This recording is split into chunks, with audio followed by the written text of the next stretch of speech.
a doutora Clarissa se especializou nesses assuntos que envolvem defesa na corte ou que envolvem casos humanitários, se chama o asilo político, ou asilo de uma forma geral, onde envolve perseguição, seja de cunho político, racial, preferência sexual, etc. E existe uma lenda que apenas alguns países do mundo se qualificam para a petição de asilo político, mas o Brasil não seria uma delas, porque o Brasil é uma, entre aspas, né, uma democracia aberta, liberal, onde todos os grupos são aceitos, e na verdade não é bem assim. A gente tem, a gente estava conversando anteriormente, até de casos que já trabalhamos juntos, já tivemos resultados interessantes, onde o argumento é de que existe sim uma perseguição no Brasil de certos grupos específicos. Fala um pouco pra gente, por exemplo, do caso da perseguição, daquela briga dos políticos ou do homossexual que estava na polícia. Tem uns casos que são interessantes e que ensejam o pedido de um green card através de uma petição de asilo. Como é que é isso, Clarissa? Ok, então vamos falar sobre asilo. Asilo é um benefício migratório bem complexo, tá? Além de ser um benefício migratório bem complexo, depende de N fatores. Depende se o seu pedido de asilo está sendo feito dentro do prazo, depende da credibilidade, depende das condições do seu país e depende do nexus, né? O porquê, né? Por que você está pedindo asilo? Qual a razão? Por que você tem medo, né? Quem pede asilo geralmente tem medo de retornar ao país de origem, tá? Então vamos lá, vamos começar com o prazo. Você tem 1 ano, a partir do momento que você entrou aqui nos Estados Unidos, você tem 1 ano para aplicar para o pedido de asilo. No entanto, existem exceções para o prazo de 1 ano. Então, por isso que o seu caso tem que ser avaliado de maneira bem específica para ver se você qualifica para uma exceção do prazo de 1 ano. Além dessa questão do prazo, a questão do asilo. O que significa asilo e quais são, por que eu estou pedindo asilo, como que é esse benefício migratório? Bom, o asilo, você está pedindo proteção ao governo americano porque você tem medo de retornar ao país de origem. Geralmente esse medo ele é proveniente de um medo passado ou de um medo futuro. O medo passado é geralmente algo traumático que aconteceu na sua vida anteriormente lá no Brasil. E aí que vem o pedido de asilo humanitário, tá? Esse pedido de asilo humanitário a gente faz por quê? Porque você tem um medo passado, porque algo muito traumático aconteceu na sua vida. E esse medo, existe uma série de fatores. Ele está sendo baseado no seu medo de retornar por causa de uma característica individual sua. Que característica é essa? Opinião política, raça, origem, nacionalidade, religião, ou então porque você faz parte de um grupo social que é um alvo naquela sociedade. E aí é que entra gays, lésbicas, né? Policiais, existem vários grupos sociais diferenciados na sociedade brasileira. A mulher é um grupo diferenciado na sociedade brasileira.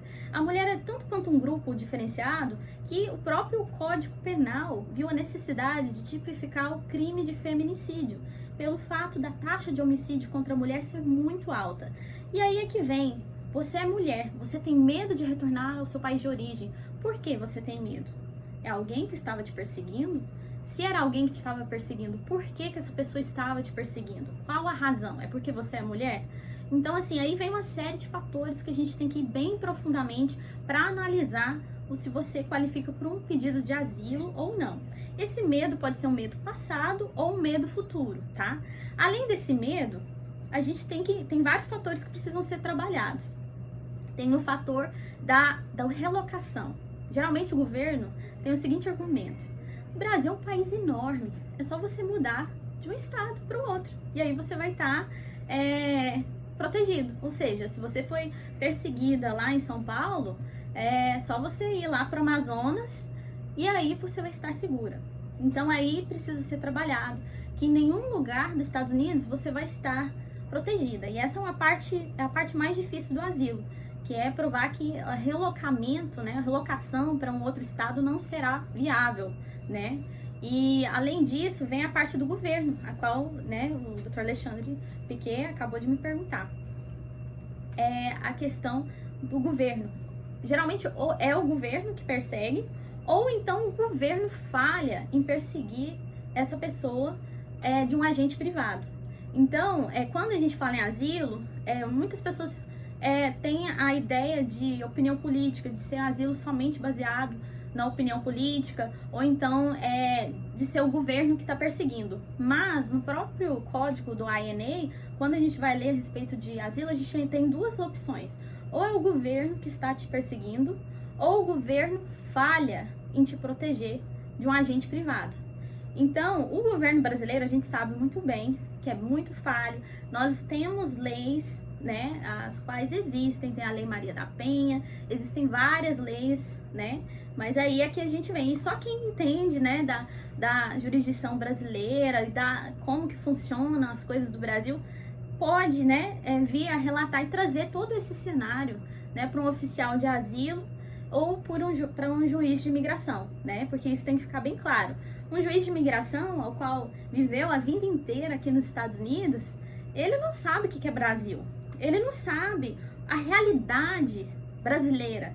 E só quem já viveu no Brasil sabe muito bem que, ok, é tudo bonitinho, nós temos leis lindas, maravilhosas, mas na prática, de fato, as leis não são executadas. Então, por isso que a gente trabalha bastante nos nossos casos de asilo. Não é um processo fácil, é um processo difícil. Vou ser bem honesta.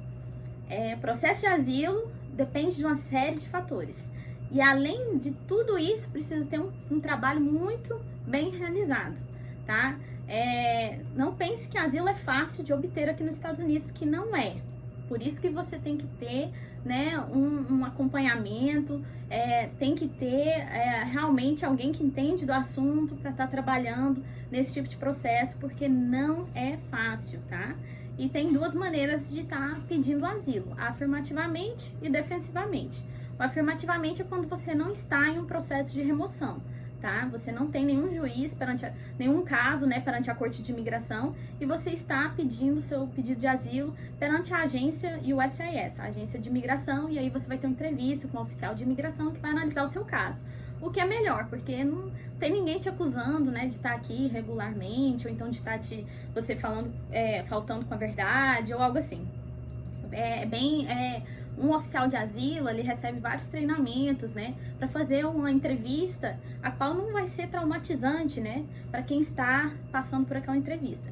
Já na Corte de Imigração, já é diferente. Já é um processo, né, que você tem de remoção aqui nos Estados Unidos, a qual o governo americano está te acusando de estar aqui sem status e está acusando de você não ter, né, documentação para viver aqui nos Estados Unidos. E aí o pedido de asilo é feito de maneira defensiva. Ao mesmo tempo que o governo americano está falando, ok, você está aqui regularmente, você está em processo de remoção, temos que te remover do país, você está vindo com a sua defesa. Qual que é a sua defesa? Se eu for removida para o meu país de origem, eu vou ser perseguida, então eu preciso do asilo aqui nos Estados Unidos. Então, na Corte de Imigração, a gente apresenta o asilo de maneira defensiva, você está se defendendo daquele processo. E na Corte de Imigração tem como a gente aplicar tanto para asilo, tanto para Withholding of Removal, que é como se fosse um bloqueio de deportação, e também o CAT, Convention Against Torture, que ou seja, é a Convenção contra a Tortura, onde os Estados Unidos faz parte, é um tratado internacional, o qual os Estados Unidos não pode, né, deportar ninguém onde aquela pessoa vai ser torturada, né? Então, os Estados Unidos faz parte desse tratado internacional. Então, são 3, né? Na Corte de Imigração, a gente aplica para os 3, não é só asilo. Asilo, Withholding of Removal e Convention Against Torture. Na agência de imigração, é somente o asilo. Então, é um processo difícil, é um processo qual tem que ser analisado, vários fatores, para ver se realmente a pessoa qualifica ou não. E voltando, né? Orientação sexual, existem muitos casos de orientação sexual, onde a pessoa não se sente livre, né? Para ter orientação sexual, né, de preferência no país de origem, onde tem medo, né, de ser perseguida por causa da orientação sexual, através da profissão, né? Existem muitas pessoas que têm medo de exercer a profissão como policial militar no Brasil, pelo fato da perseguição, né, a qual existe, né, dos grupos, né, das gangues e dos criminais. Existe também através da opinião política, né, a qual é a mais comum, é a qual o pessoal mais conhece, né, o asilo como opinião política. A mulher que já sofreu violência doméstica no Brasil, ou que já foi vítima de abuso sexual, também pode vir estar pedindo asilo, tá? Principalmente se já foi vítima de abuso sexual, porque isso a gente pede o asilo humanitário, porque aquela mulher já sofreu algo tão traumático na vida dela que não, voltando para aquele país de origem, é traumatizante. A gente faz todo o argumento através do grupo, né, as mulheres brasileiras, que é um grupo social válido. Então existe uma série de fatores, né, e uma série de argumentos, né, e grupos sociais e para estar qualificando para o asilo. Eu já tive só, né, em 2 anos eu já tive 3 asilos aprovados para brasileiros, né, 2 baseados na orientação sexual e o outro foi do Movimento Sem Terra. E esse, inclusive, o do Movimento Sem Terra, a gente ganhou na apelação do BIA. O caso, eu ganhei na Corte de Imigração e o juiz, o advogado do ICE, entrou com recurso e a gente teve que defender o nosso asilo novamente na fase de apelação. E eu ganhei, o meu cliente na época ficou preso durante todo o processo, porque ele veio pela fronteira e ele não tinha direito à fiança.